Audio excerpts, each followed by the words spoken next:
Out here today, especially Chief Victor Rodriguez and our Sheriff Eddie Guerra. As part of our effort to create a stronger border and a safer Texas, I have filed House Bill 12 to create a new border prosecution unit, which will help local prosecutors prosecute border-related crimes to its fullest extent.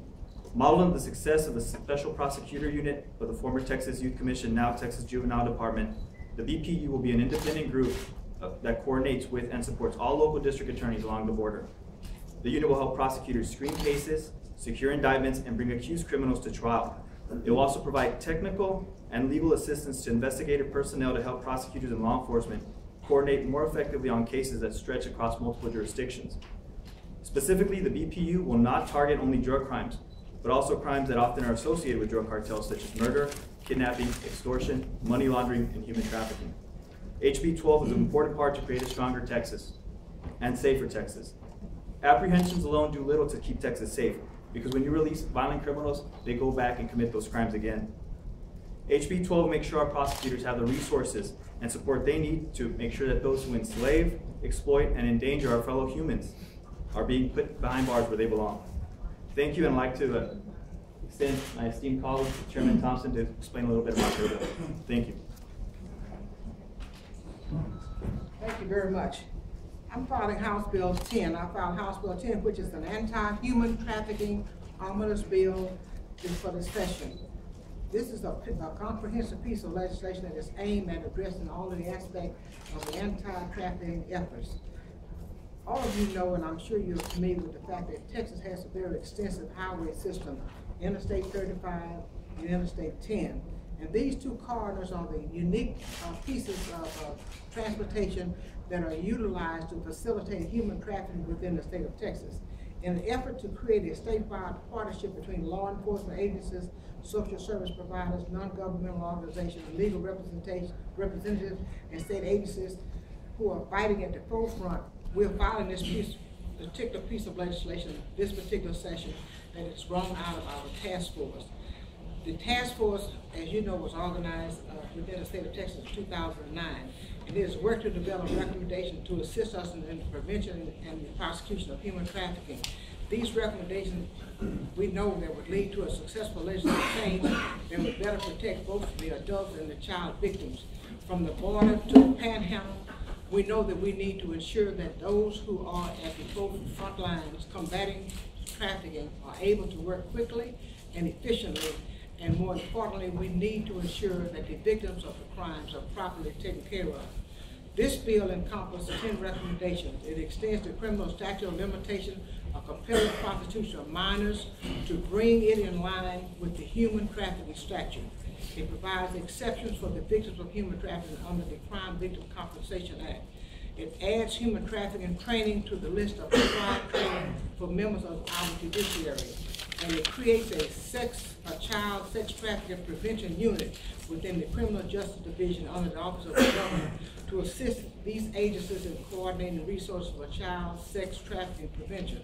This unit will also provide a more comprehensive and coordinated response to addressing the entire continuum of trafficking to ensure that all of our state borders are protected.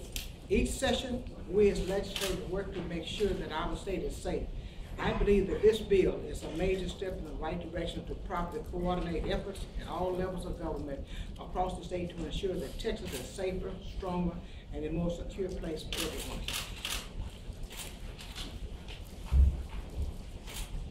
Thank you, Madam Chair. At this time, we'd be glad to answer any questions if there are any. Chairman Baumann? Yes, sir.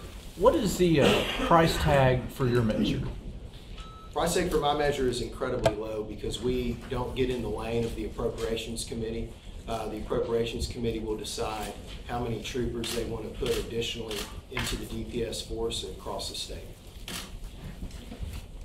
So about crime caused from human trafficking and from activity along the border, do you have any kind of numbers for here in Central Texas? We don't have the Central Texas numbers now. I mean, I'm sure someone does, but we aren't focused on Central Texas. We're not focused on the border. We're just focused on the entire state of Texas. Chairman, you said that when the officers are on the border, they're of course leaving the communities that they left a little less safe.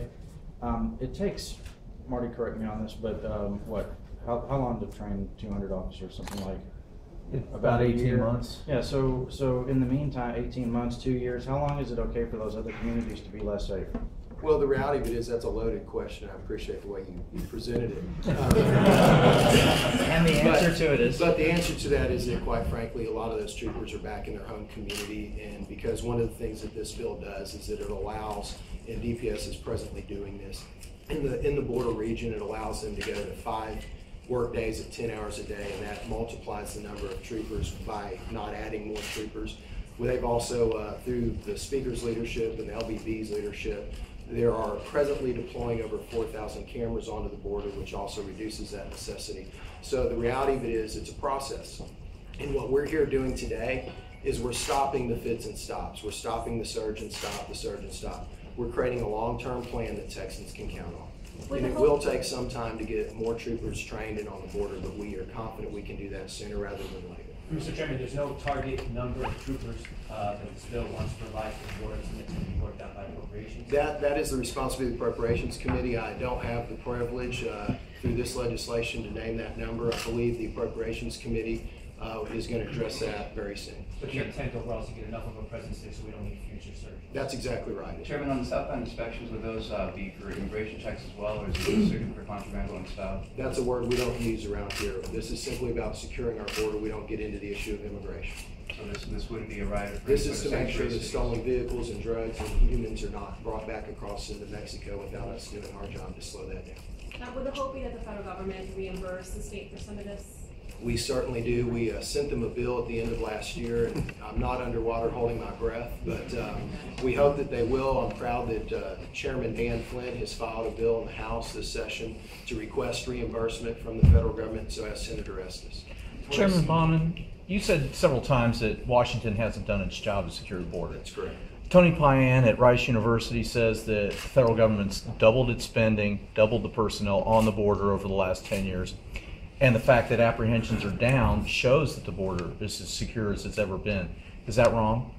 I would disagree with it, and the reality of it is that when you see apprehensions going down, where those started going down is when we had a surge in DPS on the border. You see that number continue to hold at a low number because you're seeing great cooperation and teamwork between our local jurisdictions like we have at Hidalgo County and McAllen. They're doing a great job filling that gap, working with our DPS. And so I think I would disagree with that. on this, back to this funding aspect, there's language in there that any person who encourages or induces somebody to remain in the country unlawfully. Would that extend to like stop immigration clinics that are going on the border right now? There's a lot of dreamers that get advice from immigration attorneys. They say, wait and see what happens with immigration reform. I guess in the sense those people could be encouraged to stay in the country. That is not what the point of this bill is. So they wouldn't extend to immigration. To what extent does your plan, if at all, incorporate keeping National Guard troops at the border? It doesn't actually incorporate that in any way. The reality of it is, I would argue our bill will get the National Guard off the border sooner. The sooner we can get the National Guard back home to their families and their jobs, the better we'll be.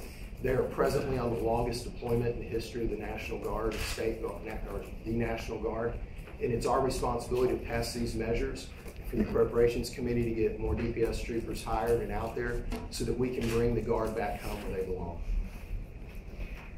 DPS has sent out a press release, or whatever you want to call it, to hire troopers away from local departments. And in fact, our border lawman, I'd like to hear from you on this too. Is it a concern that what they're going to do is staff up by depleting local departments along the border?